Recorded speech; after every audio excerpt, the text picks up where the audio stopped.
দেখুন বন্ধুরা, আমি ইউটিউবে যখন চলে যাই, আমরা কিন্তু এখান থেকে সকলে প্লাস আইকনে ক্লিক করে একটি ভিডিও আপলোড করতে যাই। এই যে ভিডিও আমি একটা আপলোড করতে গেলাম, নেক্সটে ক্লিক করে দিলাম।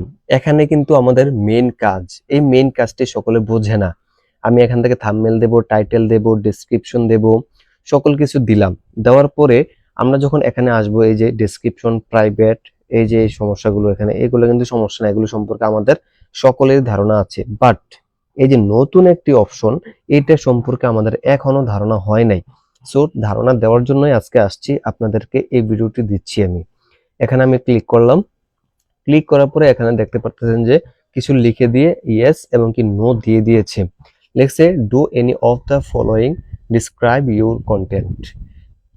এই যে এই সমস্যাটা আমি আপনাদেরকে বাংলাতে বোঝাচ্ছি, এই বাংলাতে যদি শোনেন তাহলে আপনারা ক্লিয়ার হয়ে যাবেন। মূলত এখানে বলা হয়েছে আমাদের কিন্তু এখন ধীরে ধীরে দেশ আপডেট হচ্ছে, মানে সকল কিছু আপডেট হচ্ছে, মানে অনেক উন্নতির দিকে যাচ্ছে।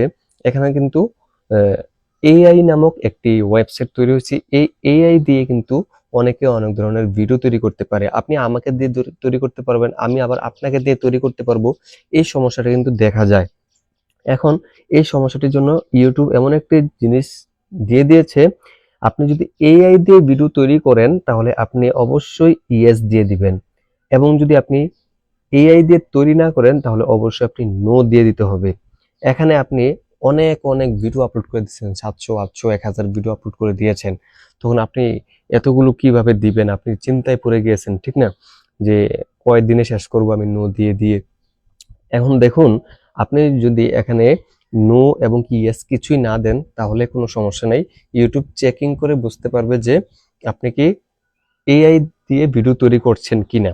যদি এআই দিয়ে ভিডিও তৈরি করে থাকেন তাহলে আপনাকে মনিটাইজেশন দিবে না। আর যদি এআই দিয়ে ভিডিও তৈরি করেই থাকেন, অবশ্যই ইয়েস দিয়ে আপনি ইয়েস দিতেই হবে। যদি আপনার 5,000 ভিডিও হয়, 5,000 ভিডিওতে ইয়েস দিয়ে দিতে হবে, না হয় কিন্তু আপনি মনিটাইজেশন পাবেন না।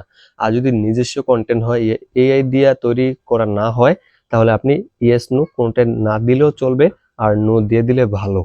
সো এখন আশা করি আপনার ক্লিয়ার হয়ে গিয়েছে। ভিডিওটা এই পর্যন্ত রাখলাম।